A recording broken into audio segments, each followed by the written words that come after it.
let's begin. As you know, this isn't fun class. This is like cram class. This is get ready class. So we're just gonna really plow through it and really try to get some sense of the Yom Kippur prayer service, which is quite complex, quite dense. I mean, it takes all day, right? So there's a lot going on. We have set the stage in a way. We covered a lot of kind of basic groundwork in the first session, if you were with us last week. If not, that's recorded. Just talking about basically like what kinds of prayers, first of all, to expect from the Machzor, the special high holiday Siddur. We're going to be using this one, and I'll give you in a second a link to an online version of it. But also the basic structure of the prayers. We spent a lot of time last week, and we won't do it again this week. Spent a lot of time last week just coming to understand what is different about Rosh Hashanah and Yom Kippur. And last week, essentially what we said was Rosh Hashanah is not that different a prayer experience than the rest of the year, except for Musaf, which is this massive, specific to Rosh Hashanah, this sort of intricate design with an unusual number of blessings and anyway, I hope that the analysis of that of Musaf helped you a little bit, elevated you a little bit, tapped you a little bit into the prayers that you did by yourself online, or maybe even not at all, but just thought about this year for Rosh Hashanah. And now we're going to try and understand the prayer service of Yom Kippur, which I would say is not just about Musaf. There's a real process going on throughout the day, and our sages thought a great deal about what that journey would look like. There's something we're working on throughout the day, something that will be concluded at the end of Yom Kippur with Naila. And Naila, in some ways, will be last time we're heading towards Musaf the whole time, Rosh Hashanah Musaf. This time we're going to be heading towards Naila, which is, in some ways, it's like the second climax of the day. Musaf is the first, but Naila really is some ways like the great service of Yom Kippur. So we'll get there eventually. Let me just quickly review some of the things I said last time, very quickly, but I want to, this time, I put together a whole source sheet last time, and then I felt that it was confusing. I had like one source sheet, and then we looked at the Siddur, and then we would talk sometimes, and I felt like, you know what, we should be more in the Machzor itself this week. So we're not gonna have a separate source sheet this week, but I will refer back just to last week's source sheet quickly, just so we remember some of the key points for those of you who weren't here. So last week we took a look at the Rosh Hashanah liturgy. Before we did, I said there are basically 3 types of high holiday liturgy, and they are, and that was really to make the point that you should be looking for the exceptional thing. And I will say I said this last week, this is unfair in some ways because I'm building on an existing prayer system, and so we tried to run through it quickly last time, but if you're not that familiar with the prayer system as it is, then you'll have to take my word for it that a lot of what is here on Rosh Hashanah and Yom Kippur are just basic prayers that we say every day, and what we're here to learn is what's extra. So there are standard prayers, and by that I mean there's a Shema every day, and there are blessings we say every day. There's a basic set of prayers that we say every day, and those I'll mention them as we rumble through, but we're not going to spend any time on because we say them every day. We did a prayer boot camp on the basic structure of the prayers. It feels like a lifetime ago. It was in person, so it was more than 7 months ago. But that's not our focus tonight. The second kind of prayer that you find in Yom Kippur are piyutim.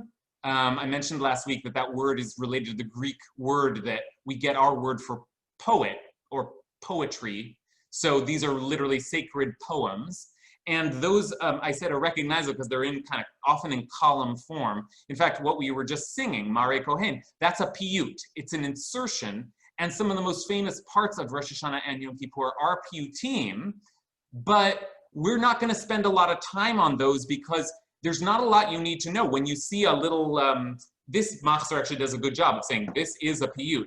But even if you didn't have that, when you see kind of 2 columns or verses, whenever you see something that looks like a poem, well, that's a piyut, and it's great, but it's just a later insertion, and it's not actually an essential or required or necessary part of the service.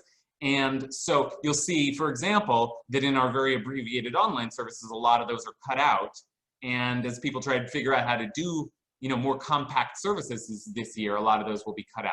So our focus then will be on prayers that are unique to the holiday, which means all kinds of insertions or substitutions, particular words or blessings that are new, that are tweaks on the standard prayer structure, and then additional services. And I called Musaf of Rosh Hashanah last year a kind of an additional service, even though that's not even really true. Musaf is also a standard prayer that we say on Shabbat, but at least the structure of Musaf is different enough on Rosh Hashanah that we might think of it as a separate service. Our big additional service, right, I said that the pro tip for the high holidays is take a look at Musaf. That's where the action is usually happening. And that's true for Yom Kippur as well, but on Yom Kippur, we really have this entire other service which should catch our attention, which is, and this is the only other thing that I'll sort of call back from last week, which is that every day of the year there are 3 standard prayers. Those are based on the offerings that they used to give in the temple. On Shabbat and holidays, there are generally 4, meaning evening, morning, and then an additional one, Musaf, and then afternoon. That's true for every holiday except Yom Kippur, which has 5, evening, morning, Musaf, the additional afternoon, and then Naila. And Naila is the prayer that we're gunning for tonight. So we'll spend a lot of time with Naila. Okay, so that's just the reminder. Now we're going to head into Yom Kippur services. Anything that needs to be clarified or confusing about what I've already said? Okay, in that case, I would like to ask Andrea to put in, now this is a little complicated, but not that complicated. It seems more complicated than it is. I'm gonna ask Andrea to put in, we have available a pretty large supply of online rights to the machzor, to this machzor. So you may have one, and I will be screen sharing mine, but if you don't, you can go to that website in the chat and use our custom code. And you have to create an account. That's the annoying part. And then not only that, you have to register it. Like I got there and I was like, where is the thing? Why can't I exit it? So you to go to the bottom of the page and press, I think, subscribe or register this book. I forget which it is, but there's a button. And so that will give you access to the following. It should look like this. Hold on. Once you have it, it'll look like this. And it's gonna be a little bit annoying for us to use tonight in some ways, just because like this is not, first of all, set up for a Hebrew book. So I have to like, the pages don't really track well. It goes from the back to the front as far as this is concerned, because Hebrew works that way. And also every time I zoom out and then flip a page, I have to zoom out again. So we'll just see how this works. But I felt that it was just like too distracting to have too many other sheets that we were referring to. Let's try and take all of our shared text tonight from the machzor itself, okay? So I will be screen sharing, and that should be in some ways all you need, if you can kind of see what's here on the screen. I'm gonna stop screen sharing for a sec to see if there's any problems or any concerns with that plan so far? Okay. All right. So first, before we head in, I want to just say that we are in the 10 days of Teshuvah. That is the 10 days between Rosh Hashanah and Yom Kippur. And in some ways, that is, we're not on the page yet, that is the difference between the Rosh Hashanah and Yom Kippur. Rosh Hashanah opens us up to a process. Yom Kippur concludes it. And so it's actually important in some ways to take account of these 10 days in between. And, we could think about what they mean and what we're supposed to be doing, namely tshuva, repentance or return or repair during these 10 days. And by the way, I must plug, if you haven't heard of it yet, that we've put together this amazing 10 sites of awe spiritual treasure hunt across the city, which is an opportunity for us to get out and interact with the same locations, if not with each other. Maybe Andrea, you can put the link to that. I fear that people are not going to do this, and it's such a cool program we put together. So take a look at it if you're looking for a way to think about what these 10 days are supposed to be. I went to a couple sites yesterday. It's marvelous. There are QR codes and special videos and audios, and it's cool. Anyway, but we're in liturgy. We're talking about prayer. This is a boot camp for books, for knowing what the heck, because that's the problem, isn't it, with Jewish prayer, is that you get handed a big, thick book, and then somebody's mumbling it, and you're like, okay, cool. Like, even if you understand it, it doesn't feel like a great, inspiring prayer system. You have to really, really understand it to appreciate the complexity and the process, and that's what we're going to try to do tonight. So here we are in the 10 days of tshuva, and I want to just point out that even at this period, during this period, there are already some tweaks to our prayers, and I want to point them out both because that's a cool thing to know, an important part of this process, but also because if we look, this is going to be a kind of you're going to get some information now that'll become valuable to you at the end. If you look at what's going on in the insertions into our regular Amidah, we mentioned this last time, but I want to focus on it this time. So for our purposes, what I'm going to use is at the end of the Machzor, on page 450 of your Machzor, or 30 to 31, right, in this scrolling. At the end of the Machzor, what we have here is the Amidah for the evening prayer after the holiday. This is one of the annoying things about the high holidays. You like finish everything and then there's Mariv, and then you have to say the evening prayer for the next day. It's like, oh my gosh, I just prayed all day, give me a break.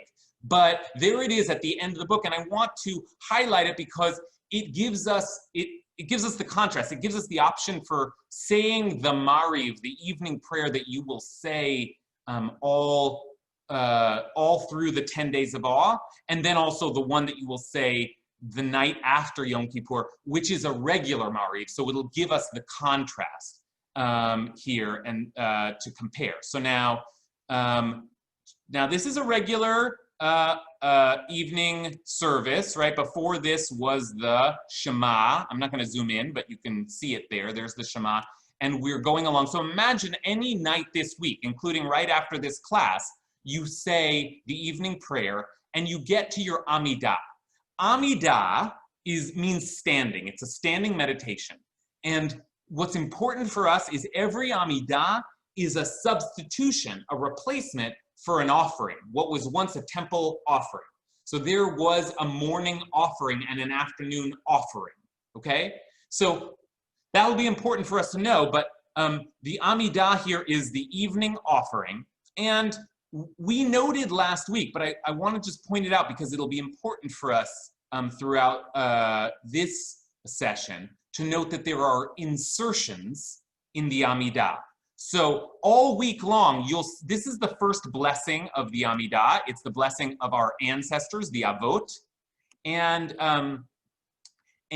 let's see if I can, whatever. Blessings of ancestors. Look, you have all of our patriarchs and matriarchs here. And then before the blessing is concluded, look, after Rosh Hashanah Ad. Now that means between Rosh Hashanah and Yom Kippur, okay?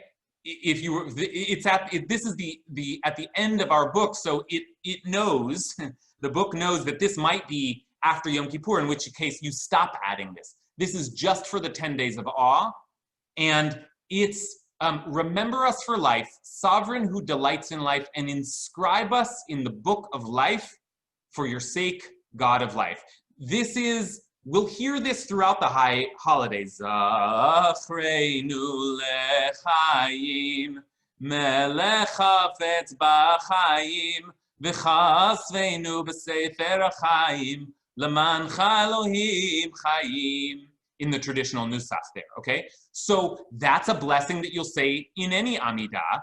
And as I said, there's another one in the next blessing.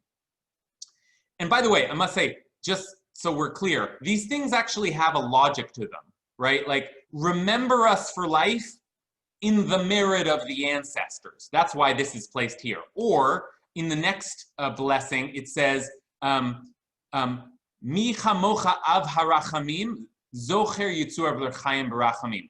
Who is like you, source of compassion, who remembers with compassion your creatures for life? This one's in the blessing of bringing life to the dead, right? So they're placed appropriately, but there you have the insertions, which just keep track of them throughout your prayers this week, okay? We're on page 451. And if we turn to 453, this is again just a regular Amidah, we see there,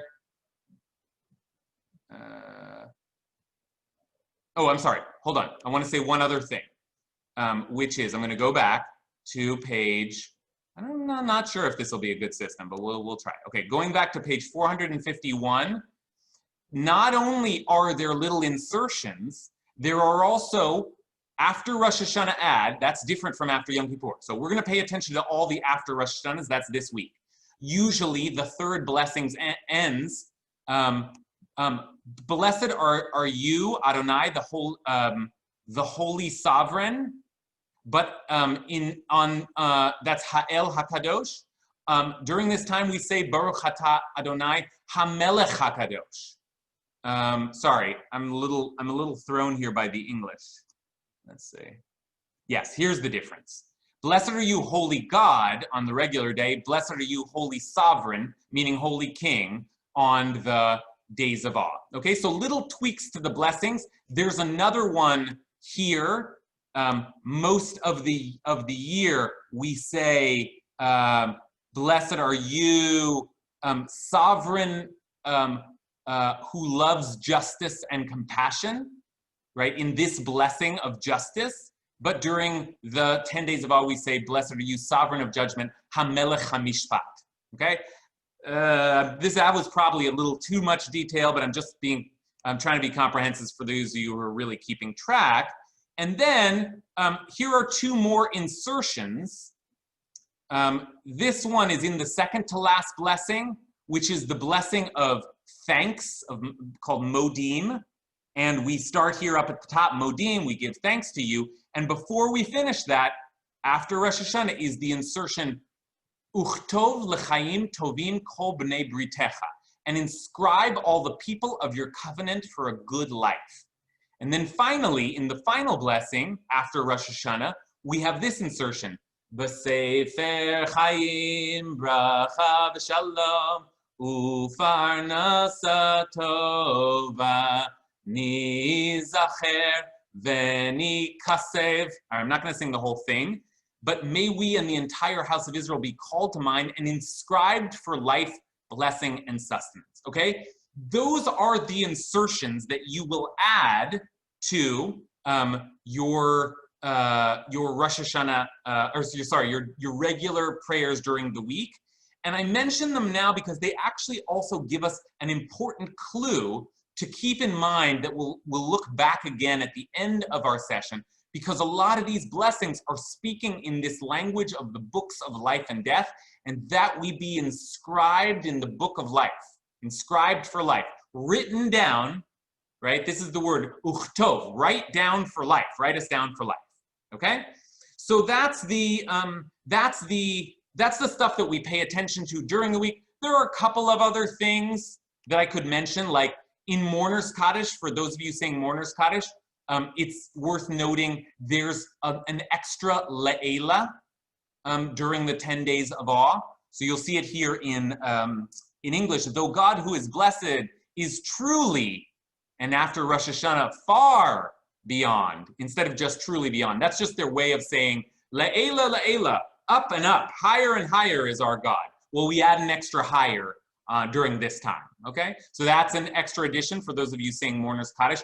It actually takes place in any Kaddish. Here's the Kaddish after the Amidah. And then it's also true that we keep saying this psalm for the season, Psalm 27, Le David. Whoa, and there it is, okay? So that takes us up to Yom Kippur. That takes us, those are the things that we add along the way when we're saying our regular daily prayers. Okay, let me just pause there and just see if there's anything confusing or anything I'm not explaining clearly. Have we got any questions so far? Okay. So pay attention to those insertions. We'll come back to them later. You'll need them all week if you're saying your prayers all week.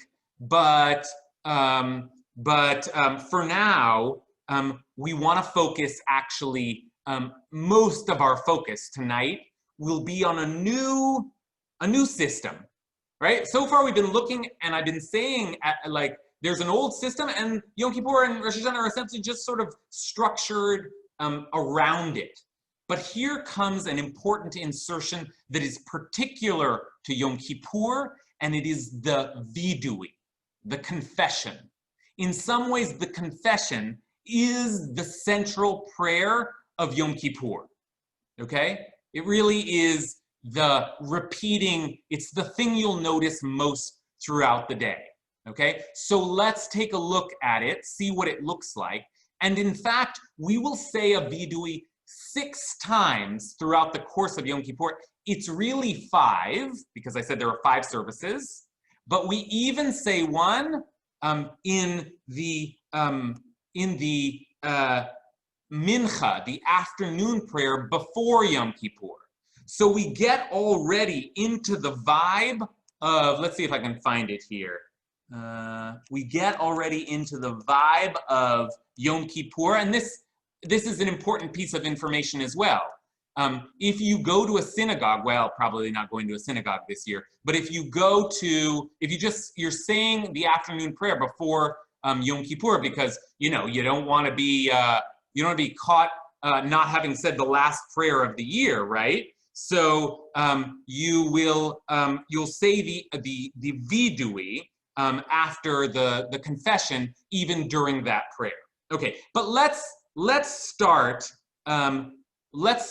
with the V Dewey that we're going to be looking at, which is the evening prayer. I just want to I'm just assuming we're not gonna spend too much time on the afternoon prayer before all of this. So let's start with the evening prayer, and that is on page, now this is the middle of the book. And I'm sorry, I'm still being a little clumsy with all of this because I'm figuring out how to use this, but I'm hoping it'll be worth our time. Okay, so here's I'm gonna go back in a second because of course we can't forget Kol Nidre.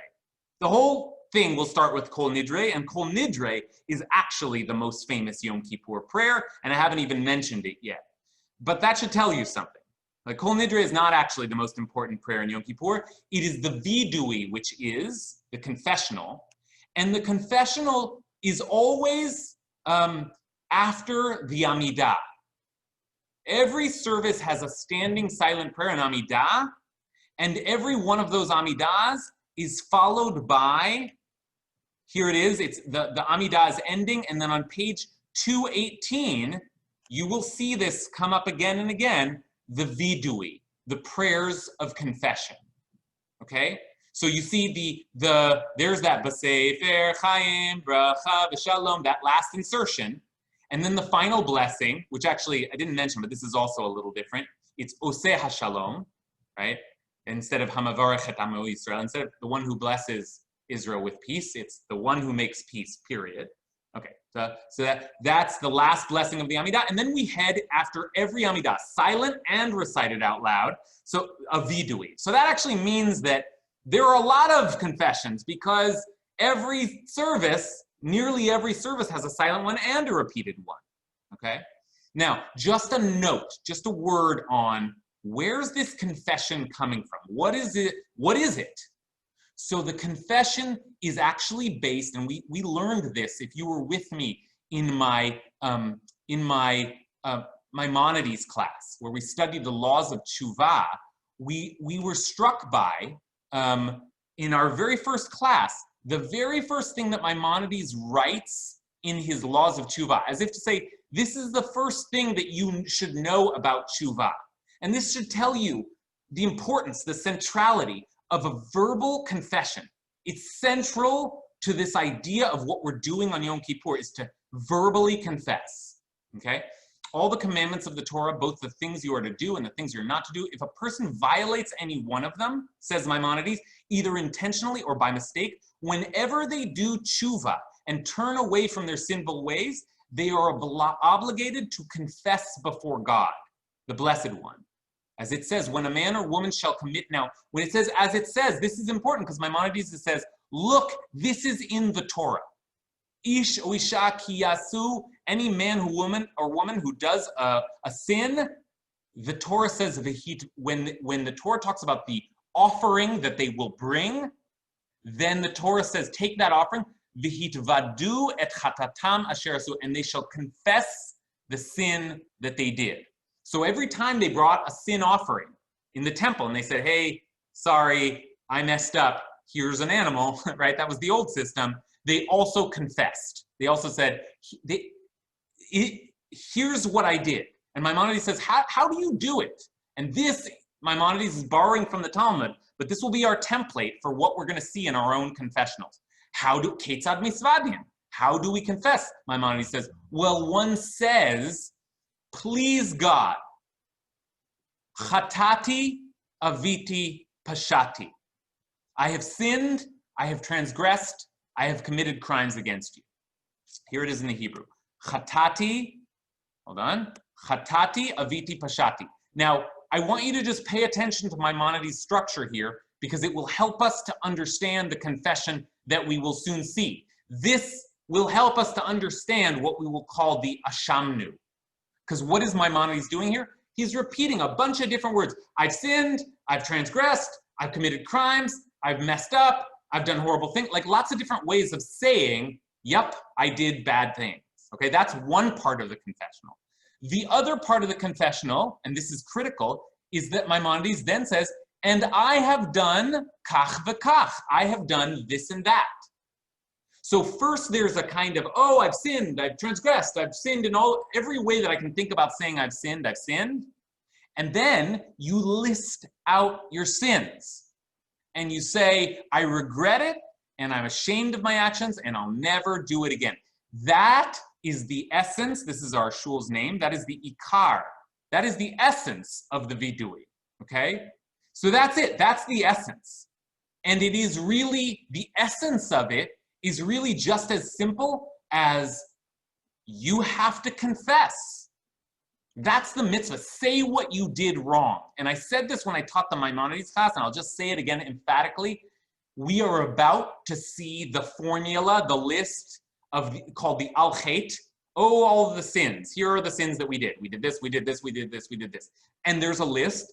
And of course, if we're going to understand the Yom Kippur liturgy, we're going to have to know that list. But just also know that if you do nothing on Yom Kippur but recite that list, well, then you will have done a great job of reciting that list. But you will not have confessed your sins. And somewhere throughout the day, you should find time to add a verbal confession. And if not today, then today. That is part of the process. You should actually be listening. And what we're going to now read about is just a kind of a formulaic substitution to help us cover ground, or just because the prayer writers get carried away and love writing prayers, whatever it is, this is the formula, but don't let the formula substitute the real work of admitting what you've done. And I want to say one other thing about the confessional, even though this is a boot camp and a crash course. I said this, when was it? Last night. I was meeting with the Tribe Book Club, and we talked about the confessional a little bit.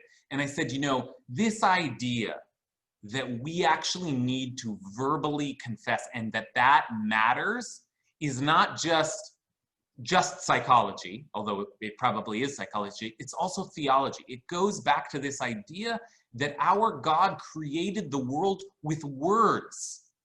Language creates reality in our theology. And so when we confess, that's an action. That's part, we need to create a new, when you say, I am ashamed of what I've done and I'll never do it again, those words form realities. And that's part of what we're up to throughout all of these prayers, but certainly during the V Dewey, okay, the confessional. All right, so let's take a look at the V Dewey, the confessional. This is the thing that we will be saying starting the afternoon before Yom Kippur, certainly the evening of, then the morning, then Musaf. We're going to say it so many times, okay? So here's what it looks like.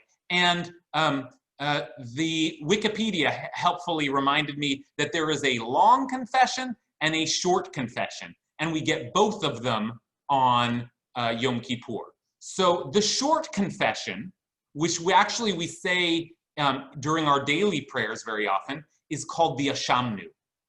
Let's see if I can, it's a little hard to get this actually in screen because the way that it is enlarged, I'm sure there's a way to do it. But anyway, it's up here. Can people see this? Give me a nod if you can just see this. No, that's a no. I'm seeing no. Let's see, how do I zoom in? We can make it bigger by going to view options. How's that? You can, yourself. We can make it as big as we want on view options. But how do I make it bigger? That I don't know. What are view options? View options up at the top. So you can use the slider. Zoom. I know I can use the slider, but the slider takes me away from the, like, then I can't go down. You know what I'm saying? Yeah. How do I get back down? Find, maybe?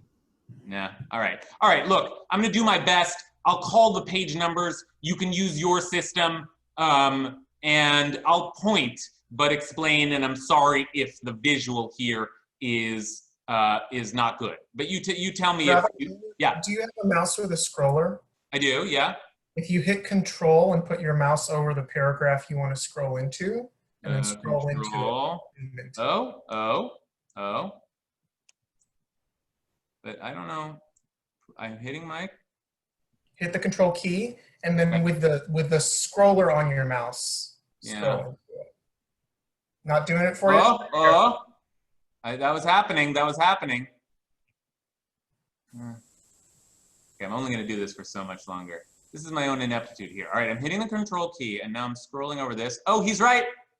Okay, I'm going to leave it there. Yes, Yonatan. Thank you. Okay. Now that's all so very well, good and well, but now I don't have the English, but this is gonna be hard, but whatever. Here's the Ashamnu, and it will sound familiar to you because there's a classic tune. Ashamnu, Bagadnu, Gazalnu, Dibarnu Dofi. So here it is in the, now how can I get this? Let's see if I can continue to follow Yonatan's advice here. What about this? Oh well. Okay. In the English, it is, I'm going to get too wrapped up if I try to figure this out. In the English, it says, we abuse, we betray, we are cruel, we destroy. Now, why are these the words that are chosen? Why Ashamnu Bagadnu, or why, and here they've cleverly matched the English to it. Why we abuse, we betray? Probably a lot of you know, oh, there it is. We betray because this follows the alphabet, okay? In Hebrew and in English, they've tried to do it in English, which is impressive, but in Hebrew, it's Ashamnu, Aleph, Bagadnu, Bet, okay? So all of this is the little confession, okay? And then how do I get back to where I was? Okay. And then we head into the longer confession, which is the Al-Chet. Okay, I'll try to do, I'm not going to zoom in the whole time because clearly I'm not great at this, but just so we see what the Al-Chet looks like. It's the longer confession, and it's that list that I was talking about. We have sinned against you unwillingly and willingly, and we have sinned against you through hardening our hearts. We have sinned, they're in couplets. We have sinned against you thoughtlessly, and we have sinned against you in idle chatter. Okay, so that that's the English version, and in Hebrew, Uniton system is actually totally working. If I could just get a hold of it. In Hebrew, oh, okay, but it doesn't matter because I don't need that part. Okay, in Hebrew it looks like this. My gosh. In Hebrew it's al chet shechatanu lefanecha beones uveratzon. In other words, al chet. Everyone begins with for the sin of, al chet. For the sin that we sinned before you, al chet shechatanu lefanecha. Al chet shechatanu lefanecha. Okay. Okay. Now, hold on. Okay, hold on. Oh boy, okay.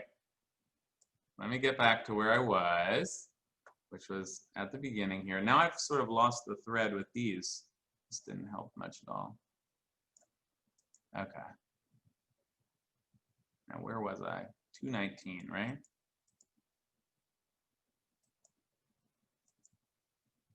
Okay.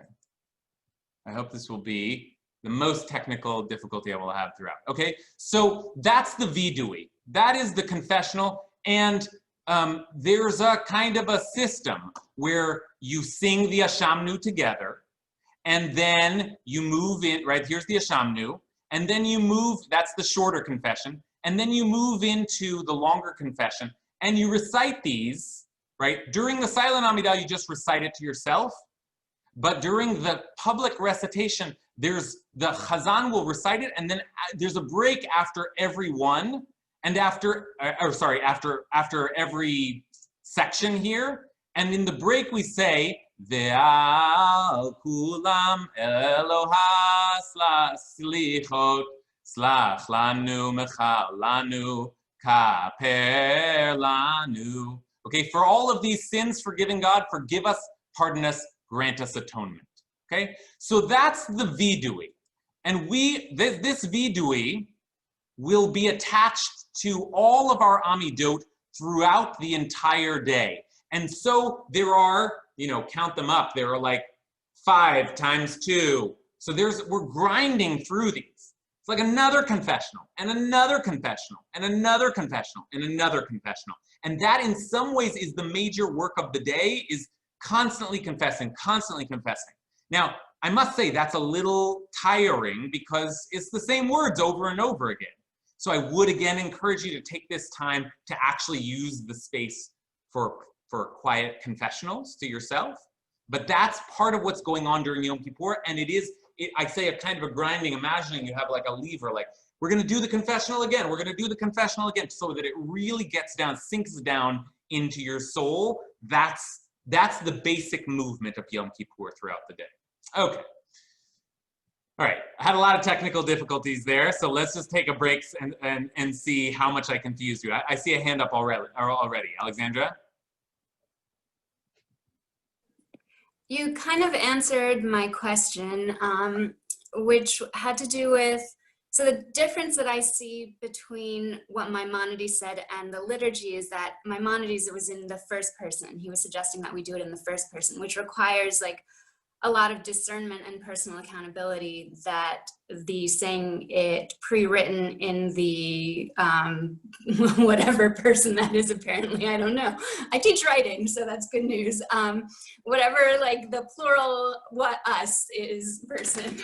And it seems to me to be like I don't know, to me, the liturgy often feels very impersonal. So you did kind of answer my question by encouraging us to just take time and make it personal for ourselves. I didn't actually. Your point is better than anything that I've said to that so far, which is that you make an important point that I would have just glossed over, which is that these are said in the first person plural, right? The form, and that's important because this is meant as a public confessional. We have done, even though the sins are very often referencing things that individuals do, like we've slandered, we've gossiped, this is the public confessional, and there's a reason for that, and that is, here, let me show you, that is that the service that this is based on, which is taken from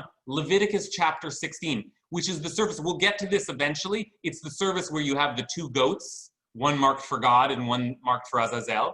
The Torah actually has a whole Yom Kippur service delineated in the book of Leviticus. If you took my Holy Heresy class, we studied this in depth. And in that service, it's very clear that, here it's bolded here in the Hebrew and in the English, Aaron shall lay both his hands upon the head of the live goat and confess over it all the iniquities and transgressions of the Israelites, whatever their sins, putting them on the head of the goat, and it shall be sent off into the wilderness.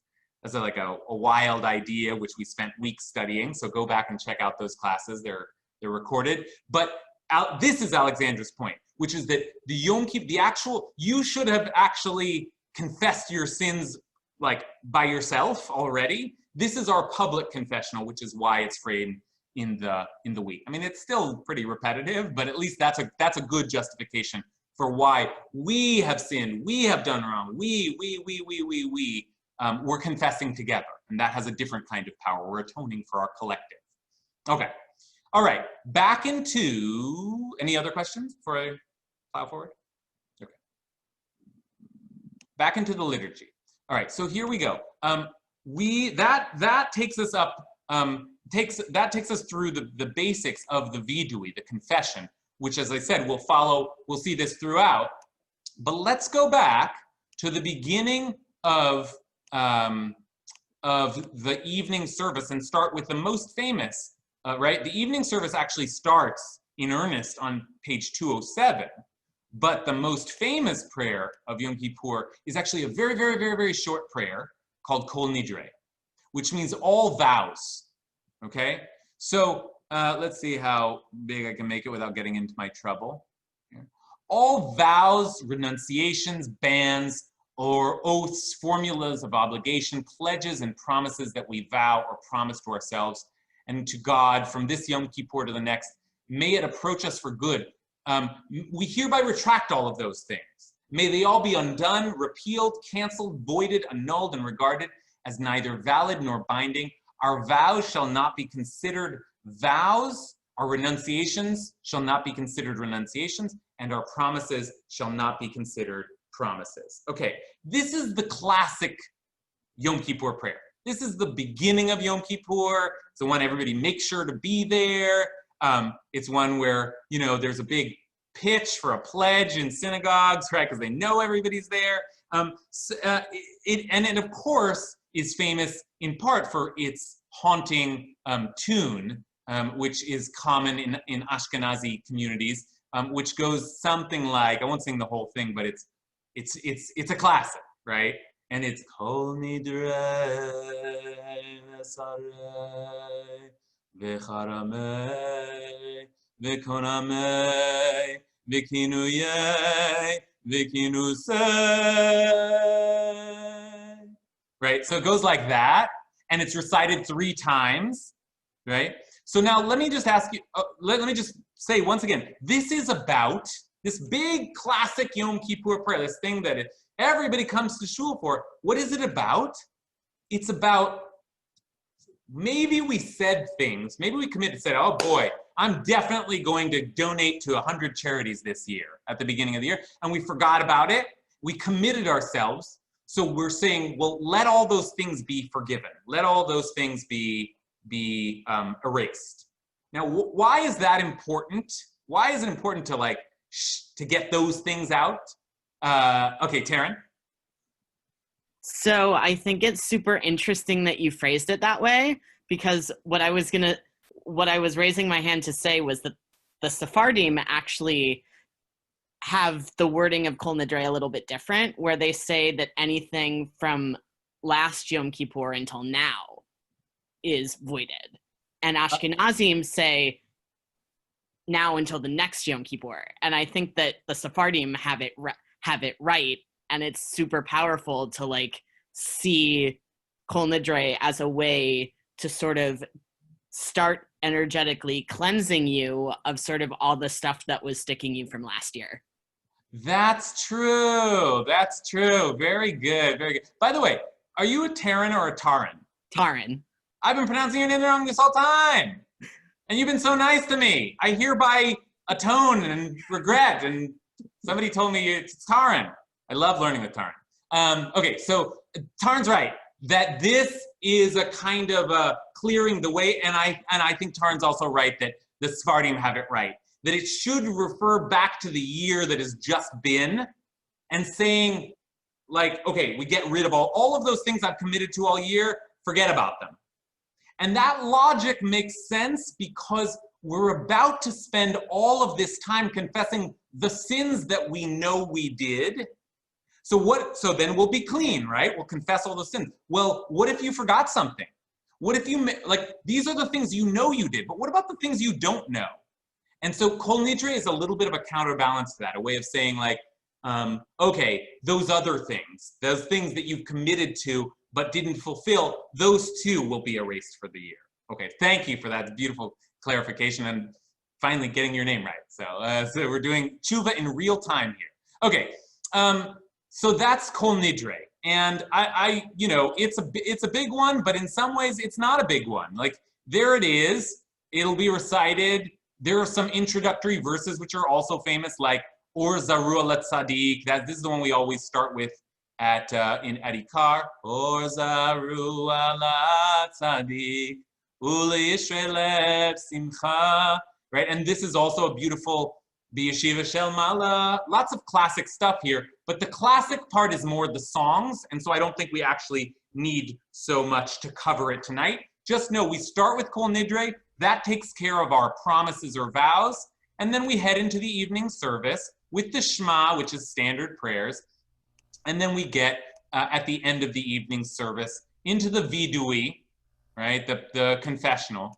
And then we should be done for the evening. This always takes me by surprise. Oh, this is not downloaded, so I sometimes have to go into 222. This sometimes takes me by surprise that it seems like we should be done at the end of the V Dewey on Yom Kippur, and then all of a sudden we find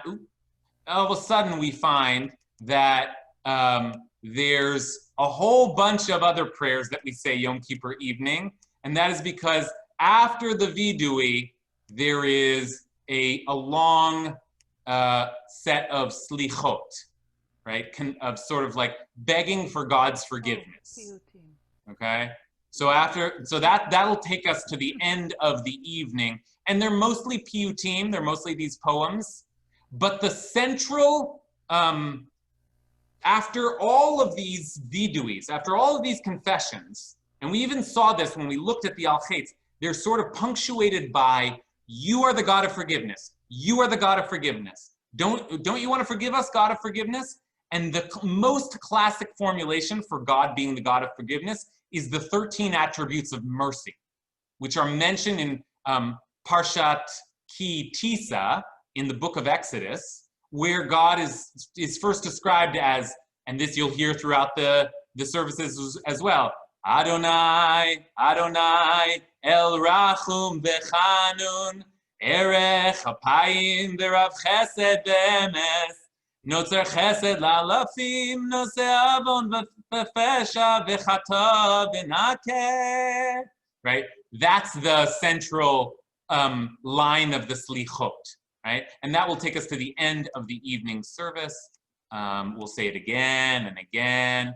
Lots of viduis, and as you can see here, lots of slichot, lots of mentioning the God who forgives. Okay, and then that's there's a vidui repetition in the evening as well, which is unusual for the evening for there to be a repetition of anything. But that's pretty much it for the evening, and Avinu Malkeinu, of course, and then we finish the evening. Okay, that was a sort of clumsy move through the V Dewey, but that gives us most of the material for the day. Okay, any questions so far? I think I saw some hands up. Yeah, El. Yeah, El. I took a class with Adam Eilat, and he pointed out Ibn Ezra wrote a Yom Kippur Liturgy, and Adam is Tunizai. And so this Yom Kippur liturgy called Lecha Eli, I thought it just took my breath away. And he said they do that on Kol Nidre evening, the first evening. What do they do? It's called Lecha Eli by Ibn Ezra, Yom Kippur Liturgy. It's so powerful. I don't have any of it in front of me, but it is. So, okay, so this is part of the problem with the High Holidays liturgy, is that the things that are most beloved are the things that are actually like variable and optional. All of these piyutim, and I saw Taran just put in the chat, also Yale, which is a beautiful piyut that begins the slichot that night.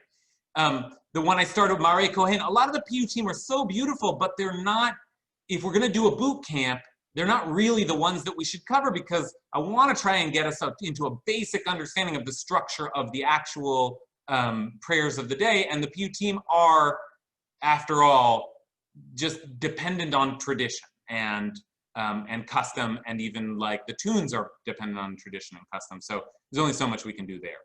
Okay, any other questions before we plow forward? I keep using that word. We're gonna plow forward. Okay, so here we go. All right, so we're at the end of the evening, and we've said our first two confessionals. We said Kol Nidre, and then we said a confessional in our silent Amidah, and then the Chazan repeated a confessional during the Slichot.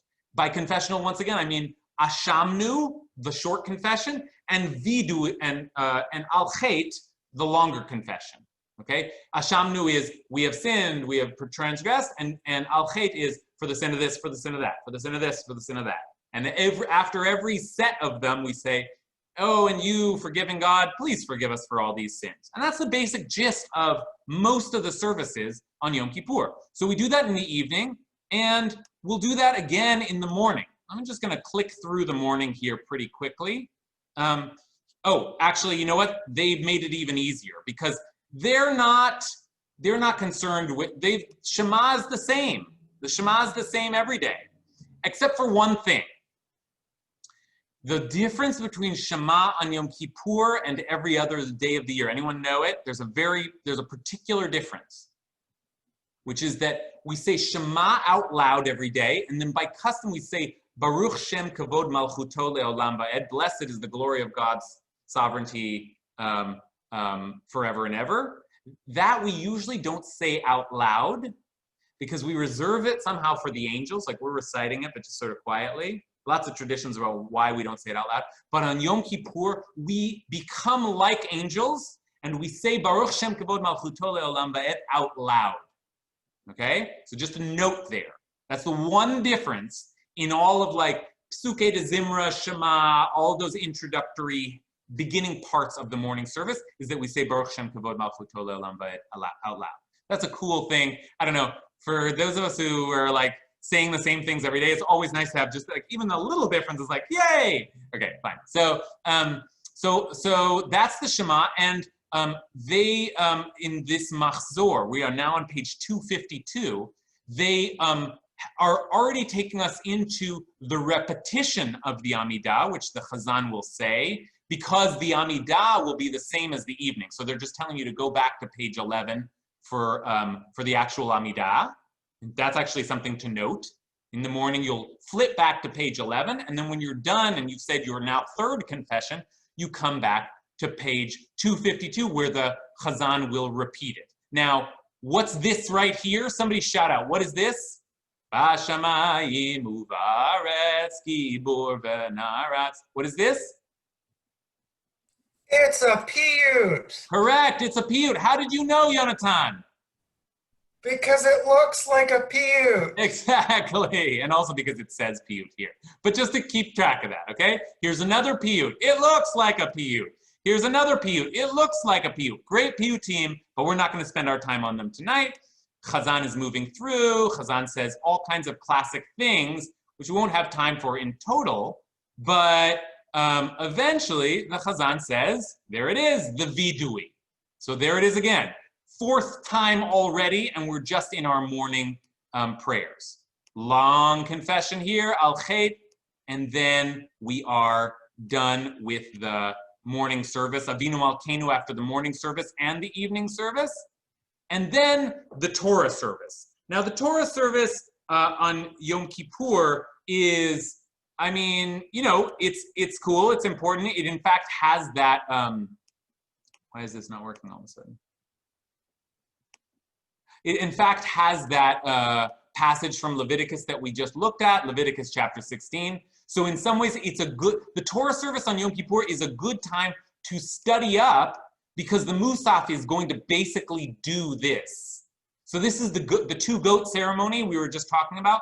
Well, the Torah service is your, if you don't remember it, the Torah service is your time to study up and remember the two goats, because you'll read about them and then in Musaf you will reenact them, okay? So that's the Torah reading.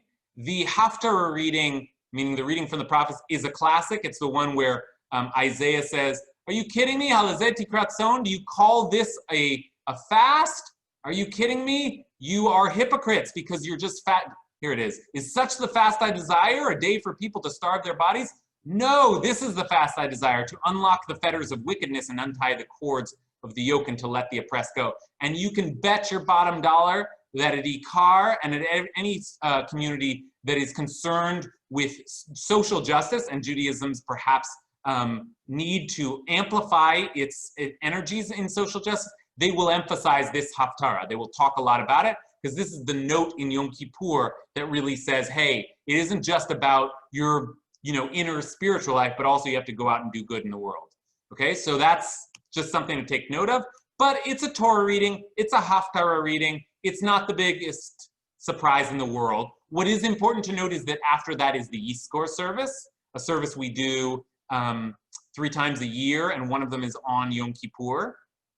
Okay, so the Yizkor, that is for that's said in memory of those who have departed. We actually have a whole Yizkor wall that is up, a Yizkor garden, which is up at our offices this year, and you should definitely take a visit. I haven't yet, but I think it's worth it. Everything I've seen and heard so far has been very moving. Okay, so there's the Yizkor service, and with that, we are now we return the Torah, and we are turning to Musaf of Yom Kippur. Dun, dun, dun. Okay, any questions here so far? Okay, so now we're gonna, and don't worry, we're at 7, and we've given ourselves till 7:30 tonight, but we're not going, you were just at Musaf, we're not actually gonna spend a ton of time on Musaf tonight, because the truth is, there's lots of great stuff in Musaf, but again, if you wanna know what's in Musaf, look at my Holy Heresy class where we really detailed what's called the Avodah service. The 2 goats and what happens. Musaf covers that in great detail. And we'll click through it right now, but it's not worth our time tonight to really understand every prayer in Musaf. The long and the short of it is that Musaf is a review of what the priests did and what we all did in the original Yom Kippur that is documented in our Torah reading. So let's just take a look at that for a second. And then, let's see. Okay, every once in a while, I don't know if this happened. Oh, there it is. Silent Amidah. And what do you expect in your silent Amidah? What's coming? What's coming? V Dewey. That's what's coming. Your silent confession. There it is again. This is your 5th V Dewey of the day. My goodness. Haven't I confessed enough? No, you haven't. Okay, then there is, we discussed this last week. I'm just going to mention it again because it's such a beautiful prayer. The Chazan says a prayer before Musa, the repetition, and it's a prayer where she says, I'm standing here and I don't even deserve to pray Musaf. I shouldn't be representing the community. I'm not worthy, as Wayne's World used to say. So here I stand impoverished in merit, trembling in the presence of the one who hears. Beautiful, beautiful prayer, but it's just said by the Chazan in the masculine here, or the Chazanit in the feminine, and here just in the neutral English. So that's a beautiful prayer, but I invite you to read it on your own. Okay, then the repetition of the Amidah, and here, will this load or do I have to load it? We're now on page 314. Let's see if I get this. Okay, I'm gonna reload. I have to do this every once in a while. Page 314.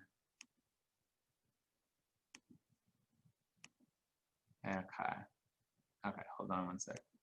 We are on page, oh, that's weird. Page 314, 315 seems blank, but that's fine. 316, okay? And we get to the Kedusha and some of the famous, what are these called? Piyutim. And more Piyutim, and more Piyutim. Lots of Piyutim. Oh, here's one that you may know and love, right? V'yetayu, v'yitnu lecha keter melucha. Ikar, we do a lot of dancing and singing to this one. And we're moving through, and we're saying all these things. We borrow the Aleinu with full prostration from the, if you were with us last time, the Rosh Hashanah Musaf is where this is first inserted. And it just worked so well, they took it and stuck it into the Yom Kippur Musaf, and this includes a full prostration, and so we bow, right? It's a rare moment. And then after the prostration, we get to Seder HaAvodah, the temple service. And it's called that, like it's called the, this is actually a tautology, but it's often, we refer to it as the Avodah service, which means the service. But it's so hallmark, Avodah, the service, because this is the moment where we recount what was done in the temple.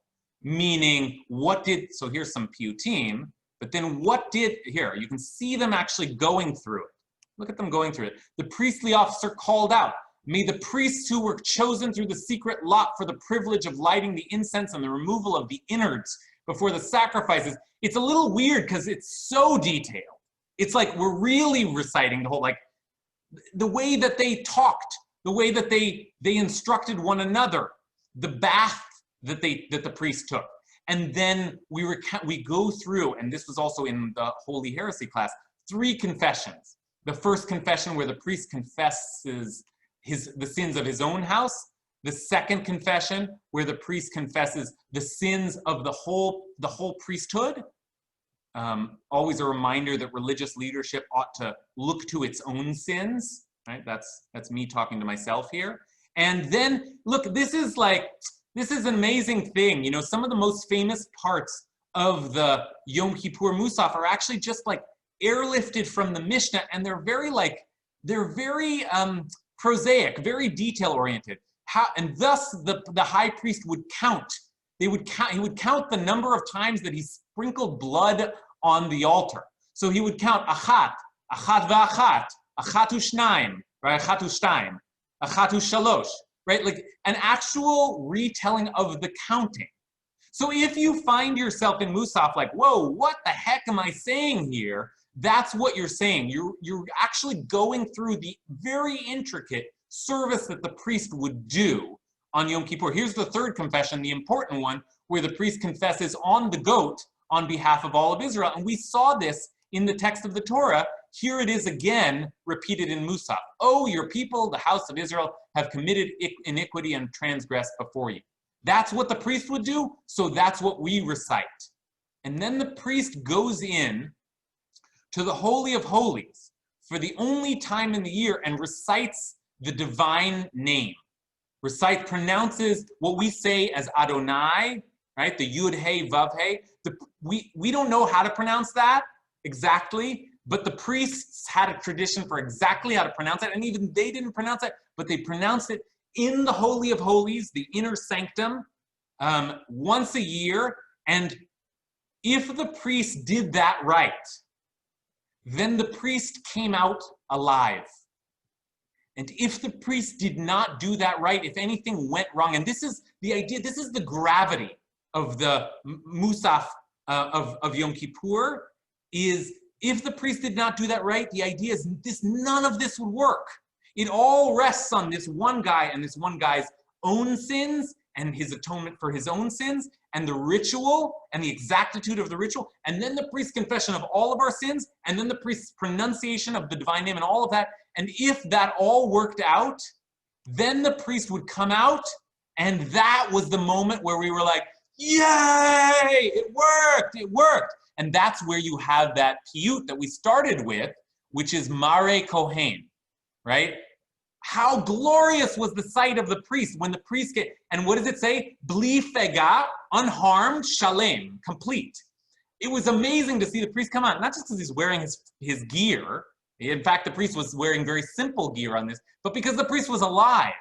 And so Musaf, I remember I tried to recreate this at Ikar last year. I was like, this is the moment, folks. Like, imagine yourself like in the Roman Colosseum, but bigger, in like the biggest stadium you've ever been in, but bigger. Like a priest come out and you just, and I was trying, and I realized like everybody was sort of like, okay, that doesn't sound very exciting. It's a little hard to recreate how awesome this was, but that's the vibe of Mare Kohen, is that the priest has come and said and emerged. And this in some ways is the great turning point of the day. Because if the priest is able to do that, then we have some sense that our prayers have been answered, that we've been forgiven, okay? So this is the first major climax of the day. Now, I am already getting ahead of myself here because there are other things in Musaf. Once the goat, the scapegoat, has been released into the wilderness here, right? Then we think about other sacrifices that have been made along the years. And I'm not sure, actually, I've never felt great about the theology here that one of those sacrifices is the people who have died in the name of God, for God's sake over the years. So there's a whole martyrology section in Musaf. Like, just like the sacrifices are done on our behalf, so these, Rabbi Akiva was also martyred on our behalf. And we go through this. You probably won't see this in our very jam-packed but abbreviated online service this year, but just know it's in there. And frankly, here's another section that you won't find in every Siddur, but the Holocaust is also mentioned, like, as another thing that we have terribly sacrificed throughout Jewish history, and that God should also remember that, how much we've sacrificed, right? So we're sort of, in this theology, we're asking God to remember, look at all we've lost and know how much we've suffered, and you should surely forgive us now, right? Okay. At the end of Musaf, what do we get, folks? Another V Dewey. This is the sixth one of the day. Okay. Whoa, I just got a major yawn. Whose yawn was that? Are you tired of the V Dewey? Because I am too. That's a lot of V Dewey. 1, 2, 3, 4. That's our sixth V Dewey of the day.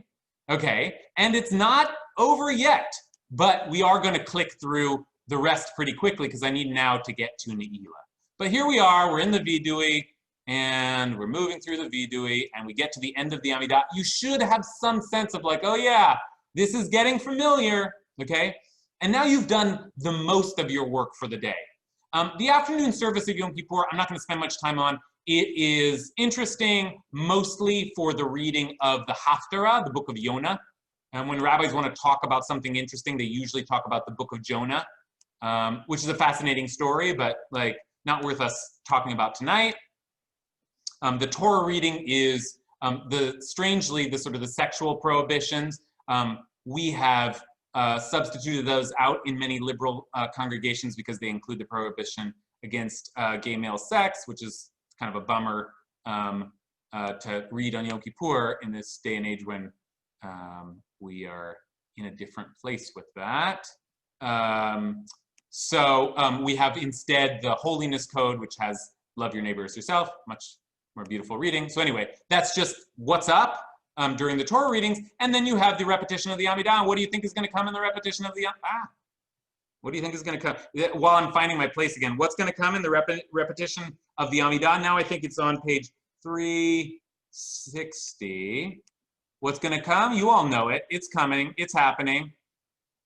Hold on. It's the, oh, sorry. Here, 360. It's the, oh, wait. Goodness. 360 was the, sorry. This system didn't work as well as I thought it did, but I hope you're still with me. 380s, 381. There's that V Dewey again, which, by the way, you said in your silent prayers. So there it is. Like that's your 9th and 10th V Dewey of the day. 10 full confessionals throughout the day. Okay, 10 full confessionals. That's a lot of confessionals. Okay, and then we finally get to where we've been, as I said, gunning for the whole evening, the Naila prayer. Okay, now Naila is the extra service. It's the one that we never say on any other day. The concluding service of Yom Kippur comes after the afternoon prayer, but it's not found on any other day. And the word Naila, let's just start with that. What is Naila? I clicked the wrong thing. The word Naila means the locking, as in I'm gonna find this and not make you watch me find it. The locking of the gates, okay? The idea behind Naila is that there are some kind of gates that have been open, some sort of portal that's been open for Yom Kippur. Yom Kippur is a special day. I read someone say that, oh no, this refers to they usually actually lock the gates of the temple, right? So that's like a historical attempt to make sense of this language of locking, but that's not the way that the Naila has come to be remembered. The Naila has come to be thought of as the closing of the heavenly gates. The gates there's some, and I like this word, a portal opened up for Yom Kippur, and now it's closing, right? Now this is it. This is our last chance. It's one extra prayer so that we just have one extra attempt to get right with God.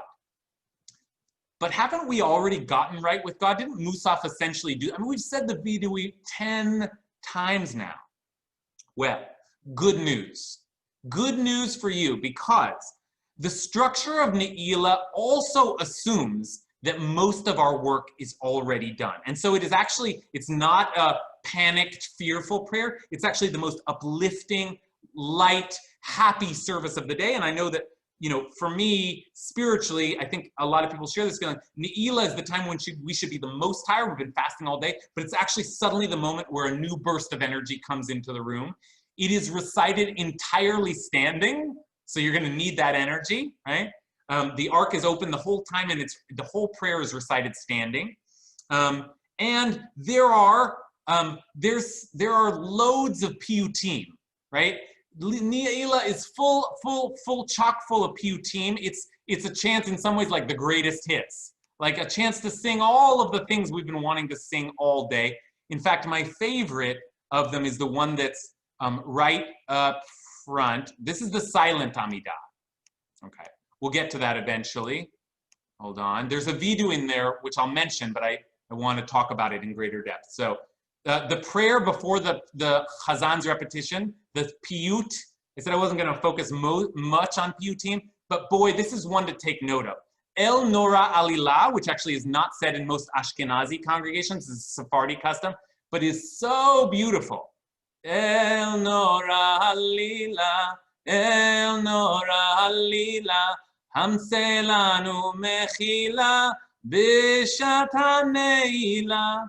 Right? Awe-inspiring Creator God. Awe-inspiring Creator God. Find forgiveness for us in this closing hour. We who are called few in number, raise our eyes towards you and trembling beseech you in this closing hour, in this locking hour. So just as we turn to you one last time as everything's closing, just if there's anything we didn't get right, for awesome God, please remember us on this day. Beautiful, beautiful prayer, and we do it, I must say, very well at Ikar. I will also tell you, by the way, if you Google, or not Google, but YouTube El Nora Alila, the first thing that pops up is a beautiful mashup of like 4 different Sephardic traditions. So maybe someone wants to put that in the chat, but it's unbelievable. Okay, but here is, we're getting to the end. Here's the main thing that I wanted you to know tonight. Here's the key, the code to all of Yom Kippur prayers. We said all these piyutim, here's the Chazan is about to do the repetition. And remember, in every one of the Amidahs, we've had a V Dewey, that's what we've been focusing on, but we've also had these little insertions, right? We said this at the very start. Zachreinu lechaim, melech hafetz b'chaim, v'chatmeinu b'sefer ha'chaim, L'mancha Elohim chayim. Now, did anyone catch what was different about this one? This one was different. It's chatmeinu, not kotvenu. Yonatan is like the best for this kind of thing. When I need like a ringer, I've always got Yonatan. Thank God for you, Yonatan. That's right. The difference is that it usually says, remember us for the book of life, sovereign who delights in life, and inscribe us in the book of life. Write us in the book of life. But in Naila, it's a subtle shift. Now, if you've been praying all week, you've been saying all week, write us in the book of life. Write us in the book of life. But at this point, we're assuming that we're in there. So just seal that sucker up. Okay? Seal us in the book of life. So that's really critical. And we're going to see that reflected. This is on page, let's see, where are we here? This is on page, just the opening, page 408. But if we went to the end of Naila, I want to just show you how this works at the end, because to me, this is the most important the most important way to unlock the lock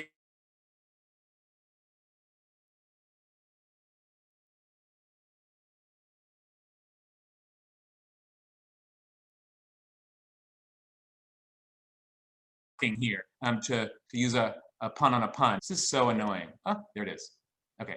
At the end of Naila, I'm going to get back to the V Dewey, but in those last prayers, remember, it's, and inscribe all the people, this is page 424, last few blessings, inscribe all the people of your covenant for a good life. No, it says, and seal, uchatom l'chaim tovim kol b'nei britecha.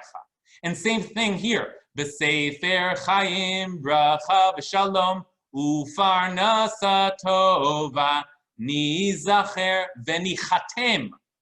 Right? Where is it? Where is it in the English? In the English it is.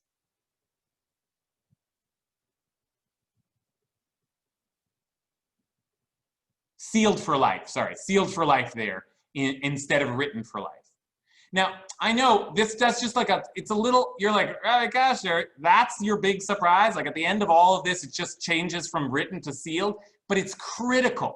It's like, that's Naila saying you did it. You did all the work. You have been written in the book of life. Now seal it. Let's be sealed in the book of life for a new year, right? And one more thing, just to like make that point abundantly clear, is that it's there in those insertions. It is also there in Avinu Malkeinu. We say Avinu Malkeinu one last time, and in the regular Avinu Malkeinu, it's Avinu Malkeinu. Our Father, our King, write us in the book of life. Oh, right here. Write us write us with goodness in the book of life. Inscribe us in the book of redemption. Inscribe us in the book of sustenance. But here you can see, seal us, seal us, seal us.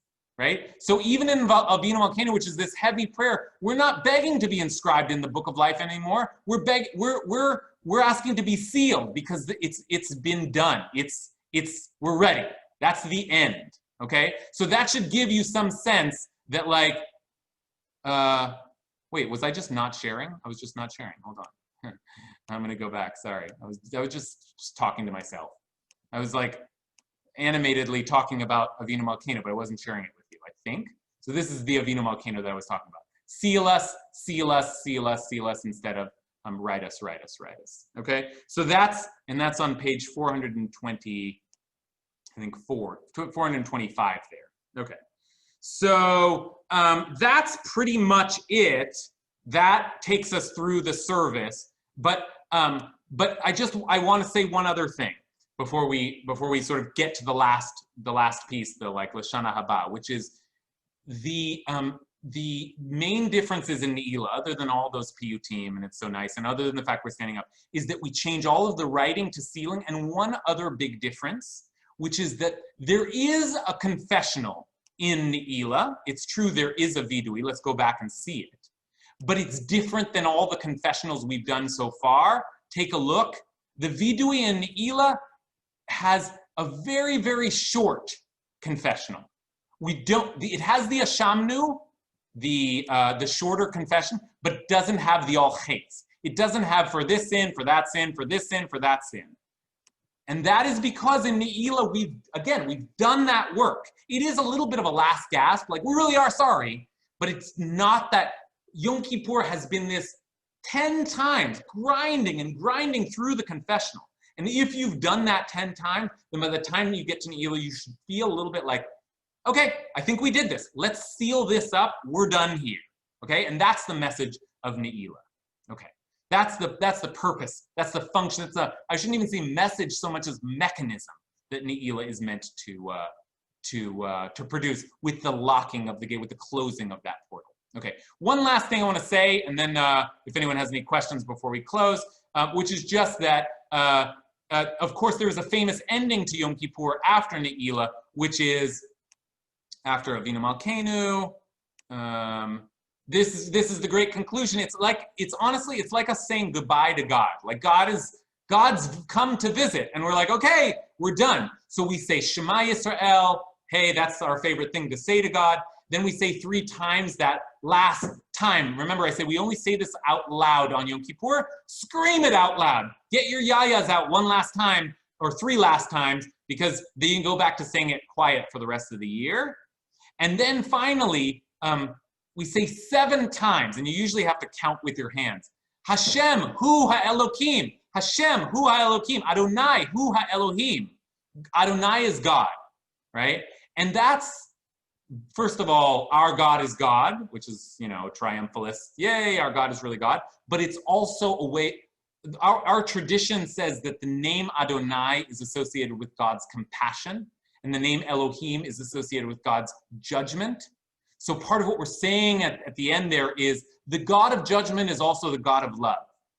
The God of severity is also the God of mercy. And that God of mercy is the one that we have been calling on all along. So even though you judge us, you also forgive us. And now we've done it. We've merged those two. We've been forgiven. And finally, one last blast of the shofar and a tekiah gadola, and then next year in Jerusalem, the Shana Haba B'Yerushalayim. Okay, so that's the basic structure. I am so terribly sorry that interface was so clunky, and I was clunky with it.